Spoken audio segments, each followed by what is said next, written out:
Alright then. My name is Dr. Kyoto. I'm doing a case study on climate change. Symptoms of climate change are significant and lasting changes in statistical distribution of weather patterns over time. This is my client, Mr. Warming, and he's coming today to talk about a very serious problem he's been having. So, Mr. Warming, are you comfortable? Call me Global. Of course, Global. Are you comfortable? Yeah, sure, yes. Alright. Well, what brings you into my office today? You want to tell me about what's been troubling you? It's hard for me to say, really. It's quite alright, Mr. Warming. You are safe here. You can trust me. They're making me do it. They're making you do what, Mr. Warming? Who are they? People. People. Yes. They're making me warm the earth continuously and, it's getting to extremely high temperatures. And why is that? And when did you first notice this was happening? Well, you see, it all started with the Industrial Revolution back in, 1750? When people started using fossil fuels and building all these, damn factories with the machineries, which led to mass production, which in turn led to severe increases of carbon dioxide, which ultimately led to the development of numerous environmental hazards. As CO2 levels rise, I start warming up the planet more and more, and I just can't stop. Oh, wow. That must be tough. Yeah, you think? And then there's also my girlfriend, greenhouse effect. She helps me with the warming of the planet. She's also pretty hot. Well, if your girlfriend is attractive, there's nothing wrong with that. Hot in the literal sense. So one could say that she's CO2 hot to handle?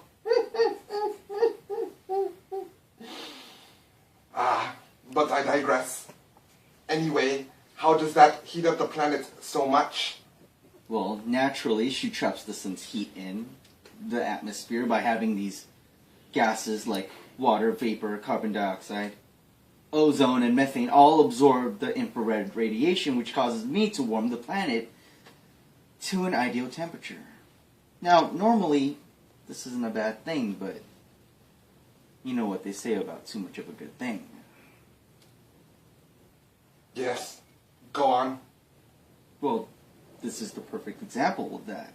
Now, because of the anthropogenic processes or human activities, there are more greenhouse gases in the atmosphere than are necessary. And all these gas emissions make me want to heat the planet up. I can't stop. I just want to... Please, don't bring things in my office. I'm sorry about that. It's okay. I see that you're frustrated. I am. I really am. And you know what? It really hurts. Especially when no one believes in you either. I mean, I've been around for how long, and there are still people who doubt my existence, like some dumb politicians. I mean, what's up with that? Well, I can tell you I definitely believe you're real since you're sitting in front of me. Not to mention I witnessed you attempt to burn something in my office right now. That means a lot to me. It really does. Sorry about the whole burning thing. It's okay. But anyway, the good thing is you are recognizing you have a problem and you came to me for help. Yeah. So, what are we going to do about it? I mean, these CO2 gas emissions from people are going to keep rising, and I'm just going to keep getting hotter and hotter and hotter, and it's not going to stop, and I can't help it. I mean, earlier I just made this very sad polar bear lose its home, and it was just sitting there floating on its ice, and Oh my god! You did that? Yeah. That was me. I mean, I know it's horrible, but you see what I mean. I can't stop. Global. I think you need to get rid of the demons in your life and start focusing on other things. Not everyone pollutes the environment with high levels of CO2. There are those people out there that care about how much they are using. If you don't stop now, this is what's going to happen in your future. You will enlarge and increase glacial lakes, change Arctic and Antarctic ecosystems, make a 10 to 40% increase in river runoff and water availability at high latitudes, and some tropical areas. Then, make a 10 to 30% decrease over mid-latitudes and dry tropical regions, warm lakes and rivers, and lastly, increase ocean acidity. Sheesh. Then how do you prevent that from happening? Could you please stop spraying that can while I'm talking to you? The secret to Mr. Warming. Okay, calm down, Al Gore. Alright, you should be more worried about that SUV you drove in here. I think I heard another polar bear crying some room temperature tears of agony. Okay, alright then. Get out of my office and look forward to a grim future with 90-degree winters and tetrafluoromethane, okay? Okay. Please, just sit back down. You know, you're lucky I'm not on speaking terms with tetrafluoromethane. That dude overstays his welcome and he borrows my car without even asking me. Dick. Good. So anyways, the best piece of advice I have for you is to focus on the positive influences in your life. Influences that conserve more energy and emit less CO2. I will prescribe a renewable energy resource patch for you.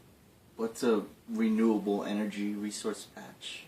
A renewable energy resource patch is energy that comes from resources that are replenished, like wind, sunlight, waves, and so on.